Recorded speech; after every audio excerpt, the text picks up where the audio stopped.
这个车友现在反馈的问题就是走烂路坑坑洼洼的时候啊，车内异响。然后刚刚大概试车了，确实有这个问题啊。然后基本上就已经确定了嘛，就是天窗响啊。然后怎么判断呢？两种方式。第一种方式，我们先试完了，直接把天窗打开，看它响不响。如果是天窗打开不响啊，然后基本就是确定是天窗响。如果是天窗关闭，它就立马响声就出来了的话，那基本上就是这个天窗这个胶皮的缺油导致的。这个天窗的话也是需要定期保养的，因为出厂的时候新车的时候它有一层那个油脂，专用的油脂，然后经过时间长了，风吹雨晒在车顶上面嘛，那个油就会冲掉啊。冲掉的话是需要再给它涂上那个专用的油脂，涂一次的话可以管个半年到1年吧。如果说你经常洗车的话，可能就管个半年；如果说你不经常洗车的话，可能管个1年了。因为它这个胶条的话是需要润滑的，因为毕竟在最恶劣的条件下嘛，顶着太阳晒，夏天的话可能能到达70、80度啊，那个黑色又吸热，所以说那个油就会蒸发掉，必须要上油啊。然后我们现在来试一下它这个响声，它反馈的问题就是天窗异响颠簸的时候的。我们现在试一下，然后你们也可以听一下了。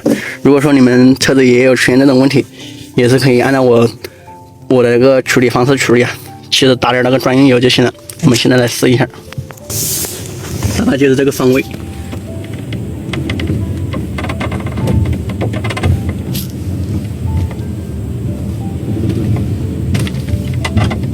很响，看到没有？然后我们现在把这个天窗开一点点，撬一点口，然后我们再来试。撬一点点口之后，整个车内完全就安静了呀。这个就是天窗的问题导致的，缺油了。然后等会儿给你们分享怎么处理。你们如果说也有的话，像这种全景天窗，因为它这个玻璃比较大呀，车身刚性可能会差一点点意思，然后走这种坑坑洼洼扭曲的时候，它就会产生一个挤压呀。因为胶条与胶条之间它也是有一定的那个活动间隙的，然后就导致两个橡皮摩擦吱吱呀呀吱吱呀呀的声音了，它这个声音就已经非常大了。所以说在车里面开的过程中啊，他就感觉很烦躁，你知道吗？因为车里面一直有个东西在响，所以说会很烦躁，所以说处理一下就可以了。这基本上可以说不是问题啊。但是这种大天窗的话，基本上所有车子都会面临这样的问题。然后等会儿给你们分享一下，然后你们也可以学习一下。然后这个车现在是开回来了，我们来试一下，给你们分享一下怎么处理，很简单。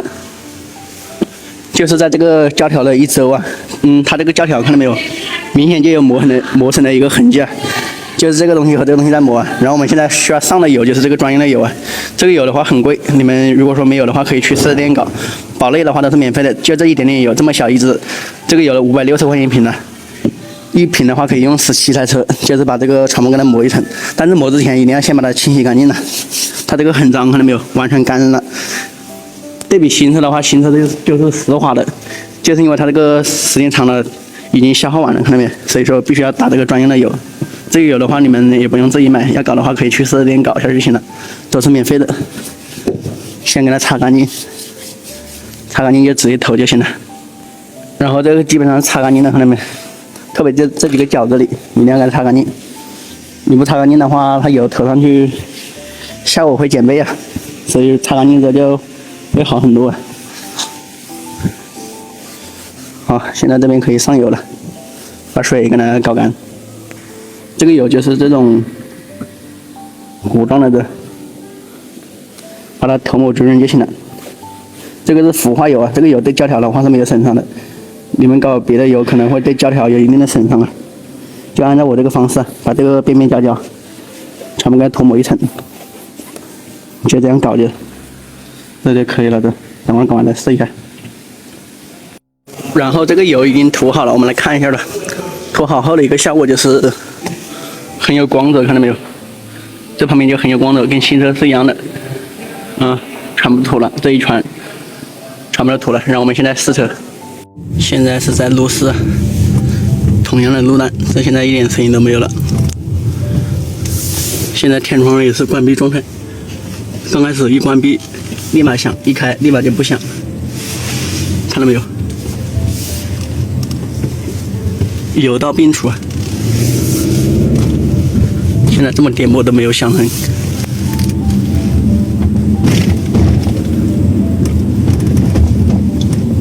刚开始就吱吱呀呀、吱吱呀呀的，怎么样？可以了吧？可以了。看到没有？